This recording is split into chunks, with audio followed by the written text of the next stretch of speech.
스가랴서 14장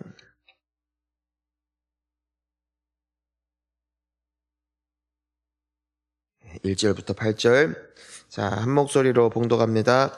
여호와의 날이 이르리라. 그날에 내 재물이 약탈되어 내 가운데에서 나누이리라.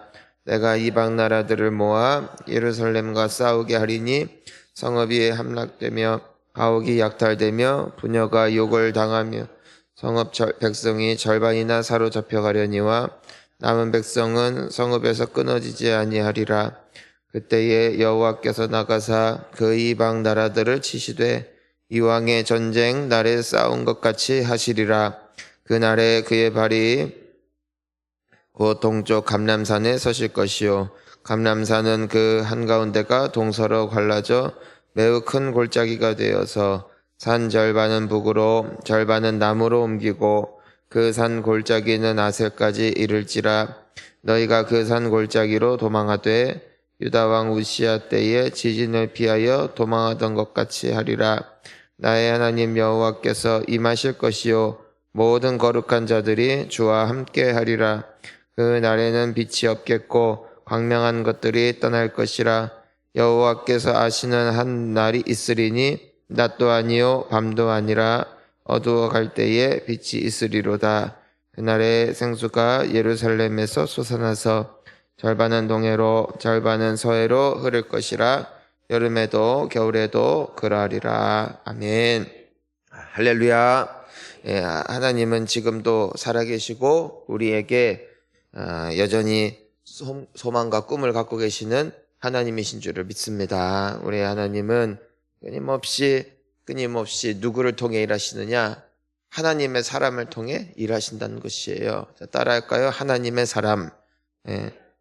자, 오늘 보니까 이 스가랴서 말씀을 보면은 이 여호와의 날이 이르는데 이제 큰 환란이 있어요. 환란, 어려움. 오늘날이 이 1절을 보니까 그날에 네 재물이 약탈되고 내 가운데서 나누일 것이다. 그리고 2절도 보면은 내가 이방 나라들을 모아 예루살렘과 싸우게 할 것이다. 그래서 여러 가지 어려움과 고난을 당하게 될 것인데 그런 때가 있다는 것이에요. 그런 때가 이제는 주님의 이 교회 그리고 하나님을 믿는 사람들도 이렇게 살아날 때가 있는가 하면은 때로는 어려움과 고난을 당할 때가 있어요. 교회가 막 부흥하면서 일어날 때가 있고 또 교회가 핍박을 당하고 또 예수님을 믿는 사람들이 욕을 먹을 때가 있다라는 것입니다. 오늘날 교회가 많이 어렵죠. 이 코로나 이후에 우리가 본향교회만 보면은 뭐 별일 없어 보이지만 전반적인 이 교회들의 추세가 다 어떤 그 믿음이 생겼냐, 전도 안 된다, 부흥 안 된다, 다 옛날 얘기다.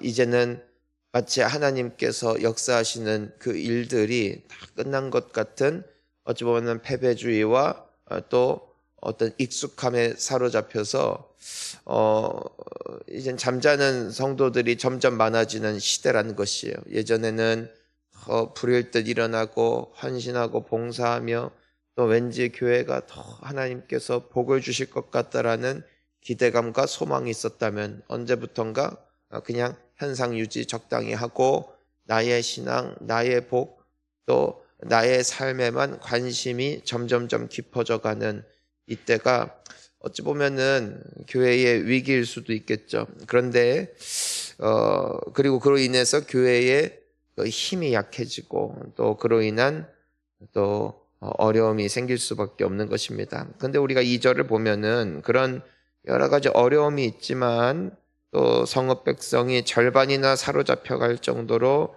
또 많은 사람들이 교회를 떠나기도 하고 등을 돌리기도 하겠지만 어떤 역사를 하나님이 약속하십니까? 남은 백성은 성읍에서 끊어지지 아니하리라. 자, 따라하겠습니다. 남은 백성. 하나님은 남은 백성을 통해 일하세요. 어중이 떠중이 이 사람 저 사람 그냥 너라도 하자 하시는 하나님이 아니라 누가 있다라는 것이에요. 남은 백성이 있다라는 것이에요. 사람이 많다고 하여도 그 안에 뭐가 있다? 진짜가 있다라는 것이고 아무리 사람이 많이 있다 할지라도 거기에 뭐가 있다? 가짜가 있다라는 것입니다. 저는 여러분들이 진짜 되시기를 축복합니다. 하나님은 진짜 하나님의 백성들을 통해서 일하시는 것이고 그 백성은 절대로 끊어지지 않을 것이다. 누군가가 있다. 누군가가 정말 우리가 하나님 앞에 기대와 소망을 다시 한번 회복하는 이번 집회가 되었음을 믿습니다. 오늘 우리가 이제 수요일밖에 안 됐고 하지만 전 참 감사한 것이 무엇이냐면 우리 교회가 이제는 사실 그 출석 교인으로 치면은 훨씬 많지만 이제는 전도 집회 물론 여러 가지 이유도 있었겠고 상황도 있었겠고 미리 광고가 안 됐으니까 애초에 잡혀 있었던 여러 일정들 때문에 참석을 못한 분들도 계시겠지만 어쨌든 최종적으로 그 집회 마지막에 헌신까지 한 사람 놀랍게도 숫자가 딱 99예요. 99.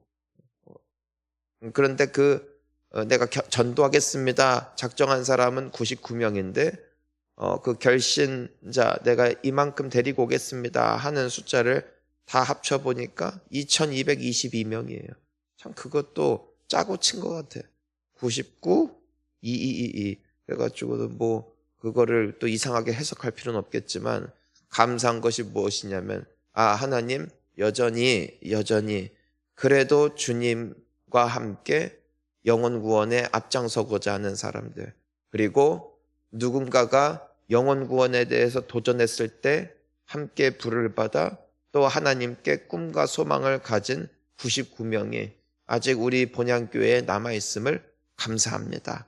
감사의 기도를 드리며 또 그 숫자가 헛수가 아니라 그리고 장난으로 낸 숫자가 아니라 하나님께서 반드시 이루실 숫자인 줄을 저는 믿습니다.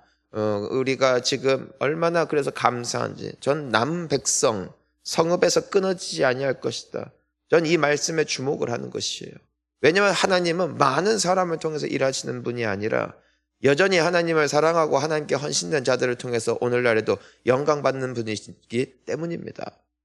하나님은 소수라 할지라도 그 헌신된 소수를 통해서 항상 역사를 써 오셨어요. 기도원의 300용사를 보세요. 수만 명의 병사들이 모였지만 너희들 중에 무서운 사람들 가라 했더니 수만 명이 빠지고 또 그 사람들 중에서 준비되지 않은 사람들, 헌신되지 않은 사람들 또 빠지고, 그러니까 결국에는 빠져서 이제는 그 거대한 정말 수만 명, 수십만 명의 그 적군과 싸워야 되는 그 군대는 하나님께서 300명까지 줄이신단 말이에요. 헌신된 사람들, 남은 백성입니다. 하지만 하나님께서 그들에게 은혜를 주시고 능력을 주시고 함께 하시니까 그 300명을 통하여서 교란을 시켜 결과적으로 그 모든 적군이 패하게 되어지는데 결국에는 하나님께서 그 소수의 사람들을 통해서 영광을 받으시는 거예요. 예수님을 따르던 사람들은 수만 명이에요. 예수님의 기적을 보고 예수님의 말씀을 듣고 예수님께 세례를 받기 위해서 몰려온 사람들은 수만 명, 수십만 명, 온 예루살렘과 온 유대인들에게 소문이 나가지고 파다한 사람들이 그 예수님 하나 보려고 따라다녔지만 결국에는 예수님께서 부른 사람은 소수예요. 12명 말입니다. 드려진 사람들, 헌신된 사람들.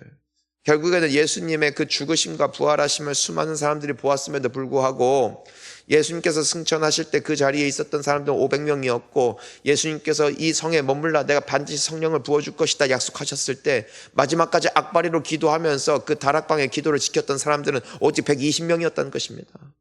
언제나 그 소수 말입니다. 하지만 그 120명이 성령을 받았을 때 그들을 통하여 온 세계가 예수님께 돌아오게 되어진 줄을 믿습니다. 그 소수의 헌신된 사람들을 통해서 역사가 바뀌는 것이고 하나님은 지금도 그 소수를 통해서 남은 백성들을 통해서 일하고 계시는데 그 백성의 결단코 끊어지지 아니하도록 지금도 살아 역사하시는 이가 하나님이신 줄을 믿습니다. 교회가 아무리 타락하고 시대가 변한다 할지라도 여전히 성령의 사람들을 통해서 주님은 주님의 역사를 이루어가고 계신다는 것이고 오늘날에도 동일하게 일하시는 줄 믿습니다. 그러니까 우리가 이번 전도 집회 때 헌신한 사람들도 있을 것이고 그날 하필이면 여러 일정이 있어서 끝까지 못 하신 분들도 계셔서 작정하지 못한 분들도 계실 수도 있을 것이고, 또 여러 가지 생각과 또 번민으로 인하여 또 갑작스럽게 들어오는 도전 때문에 갑작스럽게 하나님 앞에 내가 헌신하지 못했다 할지라도 말입니다, 여전히 하나님께서 우리의 마음 가운데 불을 주고 계시고 동일하게 하나님께서 살아 역사하신다는 것을 믿는 자들을 통해 우리 본향교회는 반드시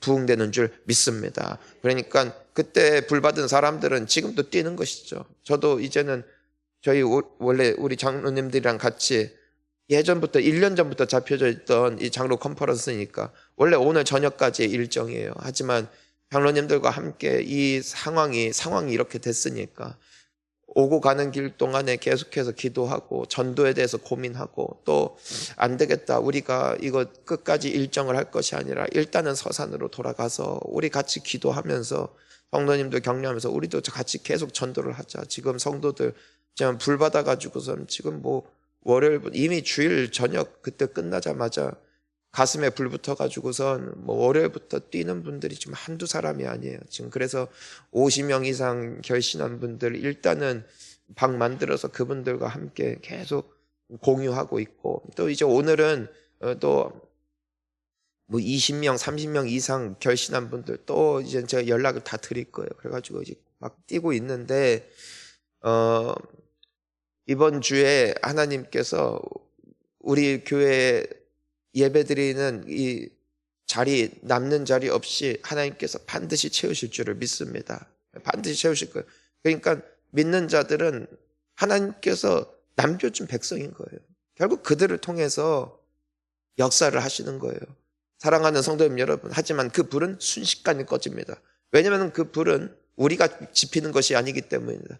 끊임없이 성령의 불이 우리의 심장을 태워주실 때에 우리는 하나님께서 이번에 주신 꿈과 열정과 비전을 마지막까지 이 40일 기간 동안에 잘 유지하여서 결국에는 그 역사를 목도하는 은혜가 있게 될 것이라는 것이에요. 그래서 우리가 이 새벽에도 나와서 기도하는 이유는 그 불은 떠나간다는 것입니다. 인간이 지킬 수 있는 불이 아니라는 것입니다. 하지만 주의 성령은 여전히 활활 타오르는 줄 믿습니다. 오늘 이 새벽에도 하나님께서 영을 부어주시사 하나님의 백성들을 통하여 오늘도 영광 받으시고 많은 영혼들을 살리는 놀라운 기적의 주인공, 저와 우리 모든 성도님들 되시기를 예수님 이름으로 축원하는 것입니다. 축복합니다.